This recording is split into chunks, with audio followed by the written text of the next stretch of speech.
So I'm Bill McKibben, and I was the founder of 350.org, which has been the big global grassroots climate campaign. Jim Hansen, the greatest climatologist in the world, the NASA scientist, published a paper in January of 2008 that said 350 parts per million CO2 was the most we could safely have in the atmosphere if we wanted a planet similar to the one on which civilization developed and to which life on Earth is adapted. We did, from my point of view, want that. And we thought that that number, wonky though it is, would give us a way to organize globally.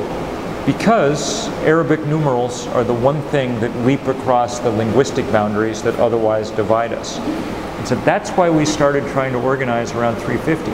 We had no idea that it would be as successful as it's been, because we didn't have any money or organization or anything. But around the world, people understood what we were trying to say and got to work. These guys were extraordinarily good at what they were doing, and they were willing to work as hard as I was, you know, which I'm not boasting. I'm not particularly adept at anything, but I do work hard. And they were, you know, young people have, among many other virtues, no families, no mortgages, no, you know, they can jump head on into things and really go after it. We're going to, in the United States, try some more of this year is sort of civil disobedience kind of things. I'm reluctant to try them in certain ways. They backfire easily. I don't want to make young people the cannon fodder for this if we're going to do it. In fact, I really want older people taking the lead and taking the hit. Nonviolent civil disobedience is an important tool. We're going to do more electoral politics. Australia's demonstrated that it's possible to fight and win elections partly on climate change. And what a great tragedy that the guy that got elected on that thing then turned his back on the whole business and walked away. I was a writer, fundamentally. And that's how I became involved in climate change. I wrote the first book about global warming. My point of view was I would write this book and explain to everybody what the problem was, and they would solve it. You know, it only dawned on me slowly over the next 2 decades that that's not how it works. That if you want things to change, you have to go change them, and that changing them requires building power. But it's been clear to me, since I've spent my life dealing with climate change, that traditional ways of going after things aren't working. Clearly, our system as it's set up is failing when it comes to this question. So we're going to have to try some different, sort of, if it was just a matter of patiently explaining what the problem was, and then the UN and the US Congress and whatever would go to work and solve it, well, okay. But clearly that's not, we've tried that and it hasn't worked. So we're going to have to try some other things. We each have, I can never remember which half of your brain, the left or the right. Environmentalists have been much better at appealing to the half of your brain that likes bar graphs and pie charts and that kind of stuff, and not so good at appealing to the part of you that feels, you know. And so I think art and music can play an exceptionally important role going forward. They're not the center. Science has got to be the center, because this is ultimately a problem of physics and chemistry. But to help get that across, artists are among the most important people on earth. So are faith leaders who appeal to some different part of us. If it was purely a rational decision that we were making, we would have won long ago, because by any rational calculation what we're doing is very foolish.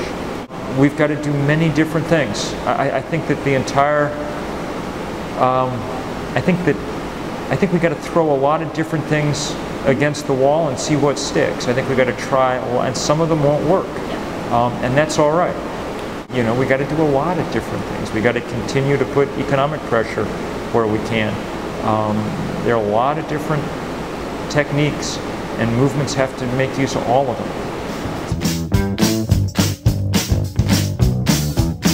I was very scared after Copenhagen and the disaster there that the whole thing would just fall apart.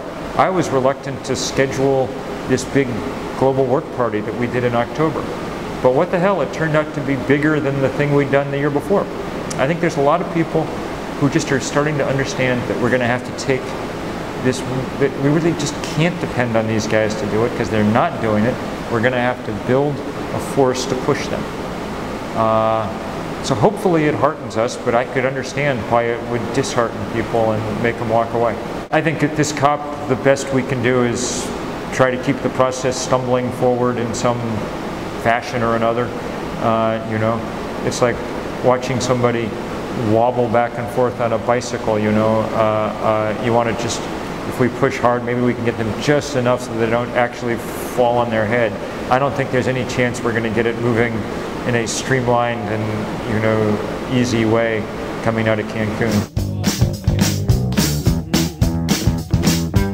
I've given up trying to figure out whether I'm optimist or pessimist, or we'll just get up every day and work as hard as we can and as creatively as we can and see what happens. In some ways, the only way to sort of stay sane about all this, because if you get too fixated on whether you're winning or losing, it can get hard. I have one advantage, which is that I started thinking about this 20 years ago. 25 years ago, really, almost. So I've had time to go through the sort of, I mean, the first book that I wrote about all this was called The End of Nature, which gives you some idea of the kind of emotional